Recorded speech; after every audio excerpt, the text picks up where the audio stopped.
Historicamente, o campeonato francês jamais teve o patamar da Premier League, da La Liga, do campeonato italiano ou da Bundesliga. O campeonato francês sempre foi marcado por ser uma liga bastante equilibrada. Até 2011, ano em que o Paris Saint-Germain foi adquirido pelo Qatar Sports Investment, o grupo de fundos de investimento do Qatar, o PSG só tinha conquistado 2 títulos da Ligue 1 até então. Se a gente pegar ali o parâmetro do número de conquistas de cada equipe até 2011, o Olympique de Marselha e o Saint-Étienne eram as equipes com o maior número de títulos, né?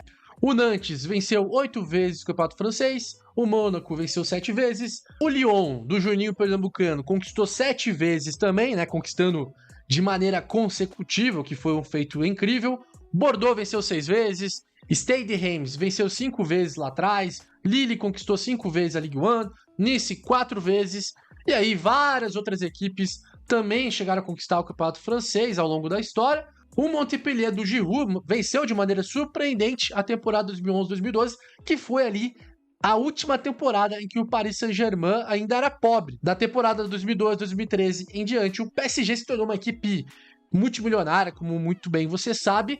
E aí, quando o grupo do Qatar adquiriu os direitos do PSG, comprou o Paris Saint-Germain, tiveram ali na imprensa e no mundo do jornalismo esportivo duas correntes. A corrente dos jornalistas que achavam que era algo benéfico para o campeonato francês, que isso ia valorizar mais o francesão, que ia atrair mais jogadores de primeiro escalão. E, por outro lado, tiveram os críticos, que acreditavam que o PSG ter um nível financeiro muito maior em relação aos adversários, a longo prazo seria prejudicial para a competitividade da liga. E com o passar dos anos, né, onde o grupo do Qatar ali se tornou dono e começou a comprar grandes estrelas para o Paris Saint-Germain, começando lá com o Ibrahimovic, Cavani, depois o Neymar, né, Mbappé, Messi. Ao mesmo tempo em que a Ligue 1 aumentou a sua audiência, aumentou o número de interesse pela liga justamente porque contava com grandes estrelas do futebol mundial,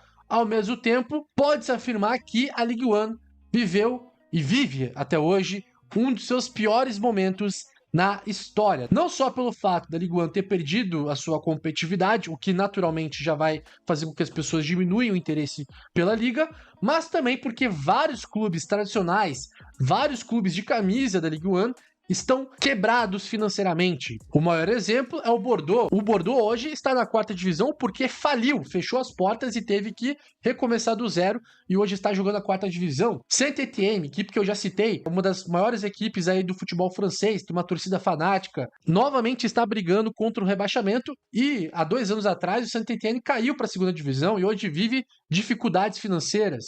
O Lyon vive problemas financeiros gravíssimos e está provisoriamente rebaixado para a 2ª divisão do futebol francês por já ter cometido várias infrações financeiras. E se não corrigir isso, né, se não corrigir ali o balanço financeiro até o final da temporada, o Lyon pode sim ser rebaixado para a 2ª divisão.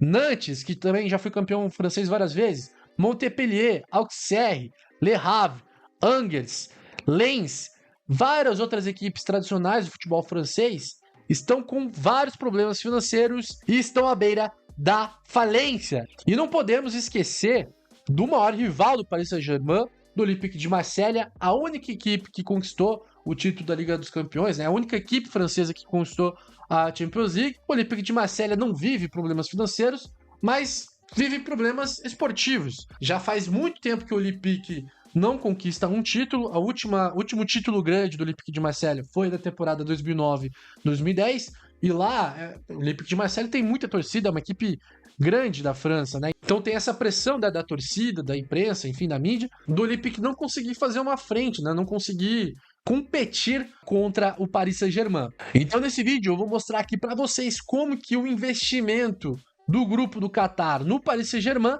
está quebrando a Ligue 1, está quebrando o futebol francês e, consequentemente, né, a Ligue 1 está se desvalorizando por completo. Então, antes da gente começar aqui para valer o vídeo, deixe o like no vídeo, inscreva-se aqui no canal também, mas não se esqueça de deixar o like, porque você deixando o like é a maneira que você ajuda meu trabalho aqui, é assim que o YouTube entende que a galera tá gostando do vídeo e assim, cada vez mais, a plataforma distribui o vídeo aí para que mais pessoas possam assistir aqui os vídeos do meu canal. E bom, para começar a entender o buraco em que o campeonato francês se meteu, primeiro temos que entender a questão óbvia, né, que é a diferença econômica brutal do Paris Saint-Germain em relação aos adversários. Eu peguei aqui os números da folha salarial das equipes, de todas as equipes das 5 principais ligas da Europa, da temporada 2023-2024. Vamos comparar liga a liga. Primeiro, começando pela liga mais equilibrada, a Premier League. Muitos de vocês já sabem, né, que é uma liga bastante equilibrada financeiramente. Então você vê ali uma diferença não muito grande, né, entre o United, por exemplo, até ali o Tottenham, por exemplo. Né? E depois de Aston Villa para baixo começa a já ter uma bela queda na folha salarial. Mas, mesmo assim, você vai perceber, comparado às outras ligas aqui, a diferença é bem menor. Campeonato italiano, muito equilibrado. Ali, se você pegar da Juventus até o Napoli, até a Lazio mesmo, é uma diferença ali não muito grande, né, das folhas salariais. Se a gente for aqui para a La Liga, você tem Real Madrid bastante à frente, sim, né, quase 100 milhões de euros a mais do que o Barcelona, mas mesmo assim, né, mesmo tendo uma diferença absurda do Real Madrid em relação ao Barcelona, é um patamar ainda ok, né? É uma diferença grande, mas ainda dá para relevar, entendendo ali a dificuldade financeira que o Barcelona está vivendo, mesmo assim, dá jogo, né? Tem competitividade entre Real e Barça. Atlético de Madrid também sempre é uma equipe que complica ali e disputa o título do Campeonato Espanhol. Então aqui você já tem uma diferença maior, digamos que é razoável a diferença. Aqui, no Campeonato Alemão, eu já acho um absurdo, tá? Você já tem uma diferença muito grande do Bayern de Munique em relação à folha salarial das outras equipes. O Bayern de Munique tem o dobro da folha praticamente do Borussia Dortmund, né? O que explica muito aí os 11 títulos seguidos do Bayern de Munique nos últimos anos. Então, assim, o Campeonato Alemão já é bastante grave a diferença econômica do Bayern em relação aos adversários. Eu digo bastante grave no sentido de competitividade, né? Não existe tanta competitividade assim pelo título do futebol alemão, pelo título do campeonato alemão. Até tem bastante equilíbrio nos outros quesitos, mas valendo o título da Bundesliga, ali o Bayern geralmente domina. Ano passado foi uma exceção, né? Uma exceção à regra, a conquista histórica do Leverkusen. Mas aí, quando você vai ver a Ligue 1, você vai ver que o buraco é muito mais embaixo. A diferença da folha salarial do PSG, que está muito inflacionado aqui, muito por conta do Mbappé, né? Se você pegar de todas as ligas, o PSG teve a maior folha salarial da temporada passada, valendo mais de 300 milhões de euros, né, a folha. Isso aqui é um absurdo, é por isso que não existe competitividade alguma no campeonato francês. Nos últimos 11 anos, o Paris Saint-Germain conquistou 7 vezes a Tríplice Coroa. O que é a Tríplice Coroa? É quando um clube francês conquista o Campeonato Francês, a Copa da França ou a Copa da Liga da França e a Supercopa da França. E conquistou 4 vezes a Quádrupla Coroa, que foram nos anos em que o PSG conquistou o Campeonato Francês, a Copa da França, a Copa da Liga da França e a Supercopa Francesa. E em 5 ocasiões da Ligue 1, nas últimas temporadas, o PSG venceu por mais de 10 pontos de diferença em relação ao segundo colocado. Se a gente pegar a temporada 2015 e 2016, por exemplo, foi a mais gritante. O PSG foi campeão com 36 pontos de diferença em relação ao segundo colocado, o Lyon. Esse é o recorde, né, da diferença de pontuação entre o campeão e vice dentre as 5 principais ligas europeias. E durante esse período milionário aí do Paris Saint-Germain, tiveram apenas 2 temporadas em que teve a exceção à regra, que foi a temporada 2016-2017, onde o Mônaco foi campeão, foi onde surgiu o Mbappé, né? O Mbappé ainda garoto, Falcão Garcia jogou muita bola no Mônaco, Bernardo Silva também jogou muita bola, Fabinho era o volante do Mônaco, tinha o Lemar também, Zubazic no gol. Então foi um time histórico ali do Mônaco, que inclusive nessa mesma temporada o Mônaco chegou nas semifinais da Liga dos Campeões. E outro ano de exceção foi aqui a temporada 2020-2021, onde o Lille foi campeão francês. O Lille na época tinha a 6ª folha do francesão, o PSG na época tinha uma folha salarial 225 milhões de euros mais cara que a do Lille, e mesmo assim o Lille venceu com 1 ponto a mais. Então essas 2 temporadas foram as temporadas de exceção, nos outros anos só deu Paris Saint-Germain. E galera, vou deixar o recado aqui da Betano, a casa de apostas mais segura do Brasil. Então, para você que quer fazer sua fezinha, quer achar aí um site novo, fica a dica da betando, você pode ganhar até R$ 1.000 em bônus e fazendo o seu primeiro depósito acima de R$ 50. A Betano é patrocinadora do Brasileirão, Copa do Brasil, Atlético Mineiro, Aston Villa, inúmeros times da Europa, Sporting, Porto, Benfica. Abra aqui a sua conta, ó, é só clicar em abrir a conta, depois coloca ali o teu e-mail, vai aparecer para você fazer todo o seu registro, aí é só fazer o teu primeiro depósito e aí começar a fazer tua fezinha nos campeonatos da Europa, nos campeonatos aqui do Brasil. E lembrando, galera, é para maiores de 18 anos, então jogue com responsabilidade. Isso aqui é apenas para você se divertir, não é renda extra, você não vai ficar milionário com isso, então é apenas por diversão. Bom, e como as outras equipes da França se planejavam, se organizavam para conseguir competir minimamente pelo título francês? Como competir com o Paris Saint-Germain? Como o PSG estava basicamente inflacionando a liga, qual foi o caminho que muitos clubes da França, os maiores clubes, né, da França tomaram para buscar competir minimamente contra o PSG, como por exemplo o Olympique de Marseille e Lyon,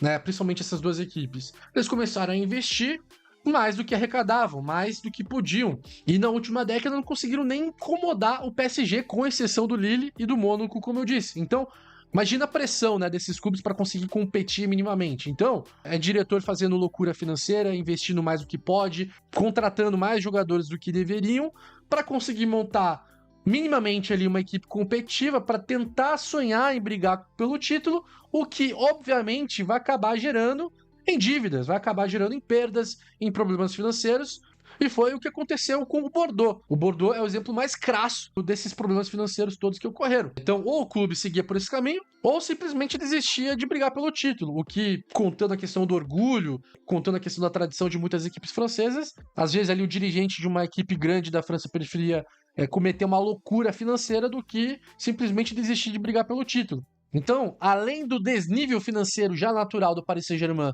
em relação às outras equipes, também tiveram outros dois agravantes que aumentou mais ainda a crise financeira dos clubes da França. O primeiro ponto aqui, a crise sanitária do Covid que aconteceu ali em 2020, a temporada 2019-2020 foi cancelada, faltando 11 jogos para acabar. Por obviedade, né, afetou financeiramente todos os clubes e ainda durou muito tempo, né? Então, durante todo o ano de 2020 e ainda boa parte de 2021, muitos estádios estavam fechados, não podendo receber público ou podendo receber ali só uma parcela do público, e isso afetou financeiramente o futebol como um todo, né? Mas na França isso afetou demais. E o segundo ponto, justamente por conta da crise sanitária, o grupo de mídia espanhol Mediapro, que era na época a detentora dos direitos de transmissão dos jogos do campeonato francês, colapsou financeiramente. E aí, o dinheiro da cota de televisão que muitos clubes contavam para o orçamento acabou não sendo recebido. E isso, consequentemente, gerou um déficit financeiro gigantesco para os clubes franceses. Em 2020, a Mediapro quis renovar o contrato, aumentando o valor que a Mediapro pagaria para a Ligue 1 para ter os direitos do campeonato francês. Então, a Mediapro assinou um contrato com a Ligue 1 no valor de 3,3 bilhões de euros para ter os direitos de 80% das transmissões dos jogos entre as temporadas 2020 e 2021 até a temporada 2023 e 2024. Na época, só o contrato de TV da Premier League com a Sky tinha um valor maior. Então, era uma grana que os clubes franceses nunca tinham visto antes, né? Era uma valorização que o campeonato francês estava tendo muito por conta das grandes estrelas que o PSG possuía, né? O Neymar, depois o Messi, Mbappé. E bom, com a crise sanitária, como eu disse, a Mediapro colapsou financeiramente. Então, final de 2020, a Mediapro estava praticamente falida e o grupo não estava conseguindo ali arcar com os custos para conseguir fazer as transmissões do campeonato francês. Então, simplesmente, eles rescindiram o contrato com a Ligue 1, só que não tinha nenhuma cláusula do contrato da Ligue 1 com a Mediapro em que, em caso de rescisão da Mediapro, a Mediapro teria que trazer alguma garantia financeira para os clubes. Então, a Mediapro rompeu com a Ligue 1, rescindiu o contrato e a consequência foi brutal para os clubes franceses, já que acabaram perdendo esse dinheiro, né, da cota de televisão da Mediapro com a Ligue 1. Somando todas as perdas de todos os clubes da Ligue 1, foi gerado um déficit de 814 milhões de euros. E aí, como consequência, após o episódio da rescisão da Mediapro com a Ligue 1, o campeonato francês se desvalorizou no mercado. não só por esse episódio, né? Mas a audiência também vinha diminuindo, até porque o Messi saiu, o Mbappé saiu, o Neymar saiu. Em 2021, a Amazon adquiriu 80% dos direitos de transmissão dos jogos da Ligue 1, da temporada 2020 e 2021 até a temporada 2023 e 2024, pelo valor de 750 milhões de euros. E para o próximo ciclo, a DAZN, junto com a beIN Sports, partilharam 100% dos direitos de transmissão da Ligue 1 pelo valor de 2,5 bilhões de euros no ciclo das próximas 5 temporadas, né? De 2024 a 2025 até a temporada de 2028-2029. Então, se a gente comparar o contrato de televisão que a Ligue 1 tinha com a Media Pro tinha fechado o contrato em 2020 que resultaria em 800 milhões de euros por temporada para o grupo de mídia espanhol transmitir o campeonato francês. E agora nós temos um contrato em que a Ligue 1 fechou com a DAZN e com a beIN Sports, onde a Ligue 1 vai adquirir 500 milhões de euros por temporada nas próximas 5 temporadas do campeonato francês. Ou seja, a Ligue 1 se desvalorizou para o mercado, né? 300 milhões de euros. E por fim, um outro ponto determinante para a desvalorização da Ligue 1 se deve também à própria forma como o PSG tratou o campeonato francês nos últimos anos. Claramente o PSG nunca buscou fazer o mínimo de movimento para melhorar o seu campeonato doméstico, para melhorar ali o campeonato francês. Por exemplo, na Bundesliga, na Premier League, no campeonato italiano, na La Liga, há uma união maior entre os clubes, né? Os clubes são os maiores interessados para ter a melhor liga possível. E na França a gente nunca viu esse movimento. Lógico, não só do PSG, mas dos outros clubes também. É óbvio, a gente entende o porquê também. O Al Khelaifi, o grupo do Qatar, eles compraram o PSG não porque eles são bonitinhos, eles queriam que Paris tivesse uma equipe forte, potente. Não, isso pode até influenciar, mas não foi por isso. O grupo do Qatar comprou o PSG pelo sports washing, né, para limpar a imagem do Qatar. A imagem do Qatar estava muito ligada à corrupção, a esses pontos. O Qatar também é um país que vive sob ditadura, né, um país autocrático, e também é um país que não tolera direitos humanos, tanto que tiveram várias denúncias de trabalhos análogos à escravidão na construção dos estádios para a Copa do Mundo. Então, assim como a Arábia Saudita hoje investe bilhões no futebol e no esporte de modo geral, o Qatar fez o mesmo, né? Investindo muito no esporte de maneira geral, mas investindo muito no futebol, e o PSG foi o maior símbolo disso, para fazer o chamado sports washing e limpar um pouco a barra, né? Limpar um pouco a imagem do Qatar. Então, esse foi o maior motivo pelo qual Al Khelaifi contratou Neymar, Messi, Mbappé, Ibrahimovic, várias grandes estrelas ao longo dos últimos 12 anos aí. E o segundo motivo é que, como os mandatários ali do PSG só se importavam com a imagem do PSG na mídia, com a imagem do PSG na imprensa, né? Então, para eles só importava o culto à personalidade, o culto aos grandes craques, né? Porque isso que ia vender camisa, isso que ia fazer com que o PSG estivesse na mídia. Tanto que você vê lá o Neymar, o nome dele na Torre Eiffel, o quanto de regalias que eles deram pro Ibrahimovic, o quanto de regalia que eles deram pro Neymar, pro Messi, pro Mbappé. Então o PSG ao longo dos anos foi perdendo a sua identidade. O PSG surgiu em Paris com as cores da França, com um clube que queria representar a cultura parisiense. Foi assim que surgiu o Paris Saint-Germain, para ser ali a potência de Paris, para representar as cores de Paris, representar as cores da França.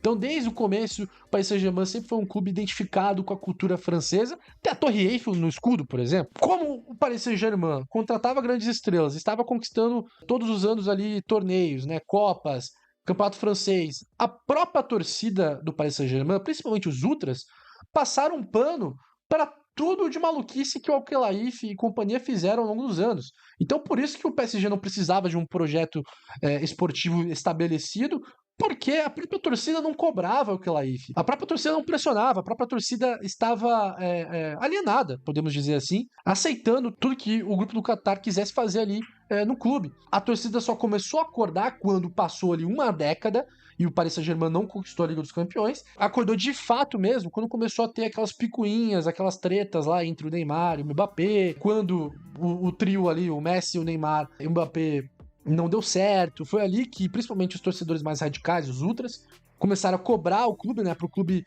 voltar às suas origens, digamos assim. Tanto que o próprio Mbappé foi o símbolo, né, dessa mudança de postura do PSG de agora vamos voltar às nossas origens, vai ser o clube onde nós vamos valorizar o talento francês. Aí contratou lá o Dembélé, voltou a contratar mais jogadores franceses, começou a valorizar mais a base. E desde então essa tem sido a tônica do Paris Saint-Germain, só que coincidentemente esse movimento de botar menos dinheiro em grandes estrelas, de contratar jogadores mais jovens, de contratar, de valorizar mais a base, esse movimento começou logo após a Copa do Catar. A Copa do Mundo do Catar passou e, coincidentemente, o investimento do El Khelaifi diminuiu. Então, se você pegar a folha salarial do PSG na temporada 2022-2023, a folha era de 361 milhões de euros. Na temporada atual, né, agora, caiu para 208 milhões de euros. Então aí você já vê, né, como diminuiu o investimento do grupo do Catar no PSG. E o mais irônico, o mais engraçado disso tudo é que o clube que tem o cara mais rico da Europa, que é o Bernard Arnault,